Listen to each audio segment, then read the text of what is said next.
দর্শকদেরকে দিবেন সেটা সরাসরি দিয়ে দেবেন, যে আজকে আমি আপনাদেরকে এই কথাটা বলবো, এই কথাটা এভাবে বলবো সরাসরি। অর্থাৎ আমি বলতে চাচ্ছি কোনো প্রকার ফেসবুকে ইন্ট্রো চলে না, সরাসরি মূল ভিডিওতে চলে যাবেন, তাহলে আপনার দর্শকদের এঙ্গেজমেন্ট যেটা সেটা আপনি অনেক বেশি পাবেন।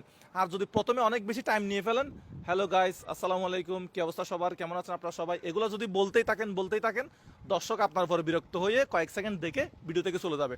আপনি যদি জাস্ট যে বিষয়টা দেখাতে চাচ্ছেন, সেই বিষয়টা, যে বিষয়টা বলতে চাচ্ছেন, সেই বিষয়টা যদি শুরু থেকেই বলে দেন, তাহলে আপনার দর্শক আপনার সাথে থাকবে।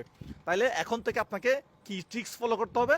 আপনাকে ট্রিক্স ফলো করতে হবে যেটা ফেসবুকে ভিডিও আপলোডের ক্ষেত্রে, সেটা হচ্ছে ফেসবুকে কোনো প্রকার ইন্ট্রো দেওয়া যাবে না। জাস্ট স্ক্রল করবে, আপনার ভিডিও এমন কিছু বলবেন, এমন কিছু করবেন ভিডিও শুরুতে, যাতে সে স্ক্রল করতেছে, যাতে আপনার ভিডিওতে থমকে যায়, না ভিডিওতে মনে হয় কিছু একটা আছে, কিছু একটা দেখাচ্ছে। তো আপনি যদি শুরুতেই ইন্ট্রো দিয়ে, লম্বা ইন্ট্রো দিয়ে দর্শক